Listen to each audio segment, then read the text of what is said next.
Hello and good evening, everybody. My name is Jesus Ortiz, and I am going to be sharing my MSE 2001 Mini Project 3 video on slime. So this is the first half of the video. The second half will be made as soon as I do the other batch of slimes. But for now, I wanted to answer the first 4 questions of the slime that I made.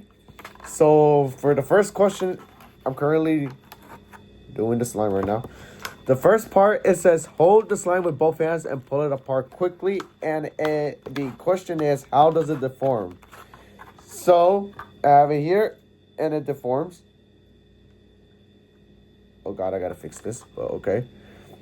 Anyways, when it is being pulled quickly, the slime tends to snap or tear and it rather than stretch smoothly. And this is because the slime properties are viscoelastic, meaning that it exhibits both viscous and elastic properties.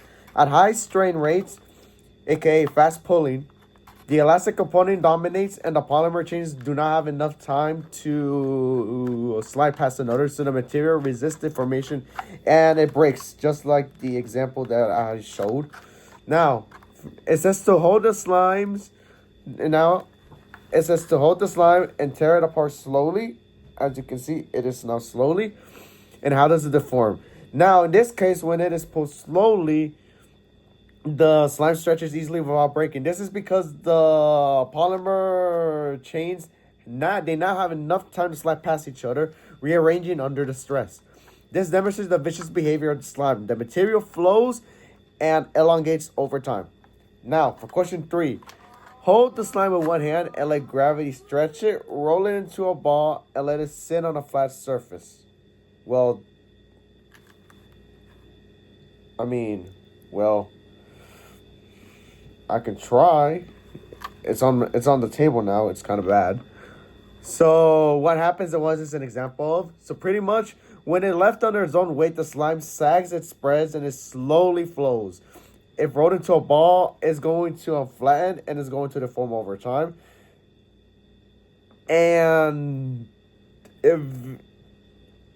this is an example of creep, which is the time-dependent deformation of a material under constant stress.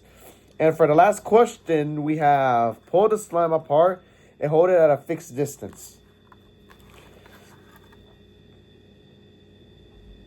The force required to keep it stretched should decrease. What is this an example of? And this is an example of stress relaxation.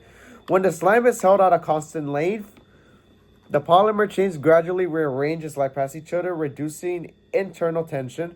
The force needed to maintain the extension decreases over time, illustrating that the polymers are time-dependent materials. I will be back with part 2 as soon as I fix all of this. I will be right back.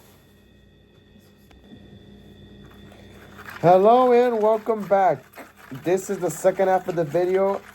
I am currently making the slime for it. The iteration has changed, so that means the steps of making this slime have changed, and it is necessary to answer the rest of the problems. Okay, perfect. Now to start off, the first problem, it is saying try bouncing a ball. Okay, I have it. I have the slime.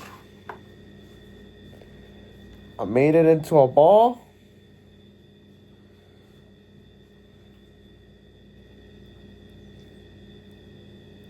Voila.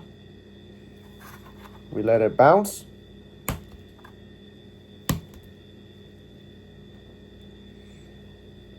It went a few centimeters up in the air. I'd say around 5 centimeters or so, give or take, which is pretty good. And it was dropped from pretty much this height. And the height, and to answer this question, it all depends on cross link density. The higher cross link, density, stores more energy elastically, and allows a higher bounce. Unlike slime, the bouncy ball behaves mostly elastically, returning energy efficiently when compressed. Question 2 asks, how do you change the recipe procedure to get a thicker bouncy ball recipe? Well, in order to make the bouncy ball, the main difference was that we had to change the way we put the glue in it. Instead of mixing glue and water and then pouring it, we got the glue directly and we poured it into it. We also increased borax concentration to create more crosslinks. And with the reduction of the water, making the polymer chains closer together was finally possible. And finally, the glue promoted faster cross-linking. The changes produced more firm and elastic polymer network, as you can see here, and compared to the last part of the video where everything was slimy. How did this recipe change the polymer structure? Is that the bouncy ball has more crosslinks between polymer chains and the slime. The crosslinks act as junction points that connect chains, reducing their mobility, and as a result, the bouncy balls increase elastically, reduce viscous flow, and the ability to store and release mechanical energy efficiently. And now, to compare the slime and bouncy ball shapes over time.